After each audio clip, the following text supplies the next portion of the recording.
గురువుగారు, శుభకార్యాల సందర్భంలో నవధాన్యాల్ని ఎందుకు వినియోగిస్తారు? నవధాన్యాలకు నవగ్రహాలకు ప్రత్యక్ష సంబంధం ఏదనుందా? తప్పకుండా ఉంది అమ్మా.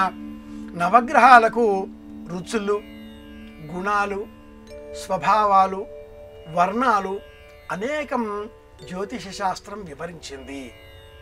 ఆ క్రమంలో మన దేహానికి సంబంధించి సమతౌల్య వ్యవస్థ నిర్మాణం చేసే క్రమంలో ఆహార పదార్థాలలో సరిసమాన నిష్పత్తి లేకపోవడంతో ఆ నిష్పత్తిని సాధించే క్రమంలో ఏ గ్రహానికి సంబంధించిన ధాన్య విశేషం ఏదైనా చెప్పబడి ఉన్నదో ఆ ధాన్య విశేషాన్ని దానంగా ఇవ్వాలి, లేదా ఆహార పదార్థంలో జతపరచుకోవాలి. ఇవ్వాలి, తీసుకోవాలి అనే రెండింటి నేపథ్యంలో నవగ్రహ అనుగ్రహం సాధించే నిమిత్తమై నవధాన్యాలను సనాతన సంప్రదాయం మనకు అందించింది. వేల కిలోమీటర్ల దూరంలో ఉండే ఈ గ్రహాలు, చంద్రుడు ఉపగ్రహం, బుధుడు, కుజుడు, బృహస్పతి, శుక్రుడు, శని, కనిపించని గ్రహాలు రాహుకేతువులు, కనిపించే నక్షత్రం సూర్యుడు, ఈ 9 మనకు కలిగించే ప్రయోజనాలు, అప్రయోజనాలు అనే నేపథ్యంలో ఆ గ్రహాలకు సంబంధించినటువంటి లక్షణాలను ఆపాదింపబడిన ధాన్యాన్ని మనం పొందాలి.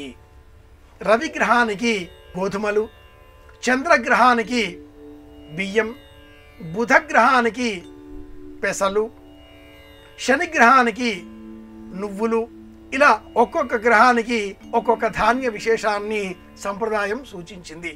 కుజునకు సంబంధించి కందులు, శుక్రునికి సంబంధించి బొబ్బర్లు, గురువుకు సంబంధించి శనగలు, ఇలా స్వభావాలను గుర్తించి ఆయా స్వభావాలకు అనుకూలంగా ఈ నవధాన్యాలను సిద్ధపరచడంతో అన్నింటినీ కలిపి నవధాన్య మిశ్రమాన్ని ఈ శ్రావణ మాసంలో ఒక మట్టి పిడతలో కాసింత మట్టి పోసి తడిపిన ఈ నవధాన్యాలను అందులో ఉంచి మరి కాసింత మట్టి ఆ పైన విరజిమ్మి ప్రతిరోజు కూడా కాసింత నీరు చిలకడంతో ఆ నవధాన్యాలు మొలకెత్తుతాయి. అనేక జాతులలో, అనేక సంస్కార పద్ధతులలో, మానవ జీవన సరళిలో ఈ నవధాన్యాలను ఇలా అంకురారోపణం అన్న పేరిట పెంచి పోషించడం శుభలక్షణం, శుభకరం అని కూడా శాస్త్రం చెబుతుంది. తీజ్ అనేటటువంటి పేరిట ఈ సంప్రదాయం ఈనాటికి జానపదుల విజ్ఞానంలో మనం గమనించవచ్చు. తీజ్ పండగ అన్న పేరిట శ్రావణ మాసంలో కొన్ని వర్గాల వారు ప్రత్యేకంగా ఇలా నవధాన్యాలను మట్టిలో పోసి పెంచి పోషిస్తూ ఉంటారు.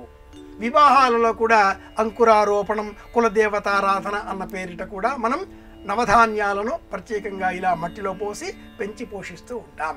పెంపుదల కోరుకోవడమే, సౌభాగ్యం కోరుకోవడమే నవధాన్యాలను ఇలా వినియోగించడంలో ఉండే అంతరార్థం.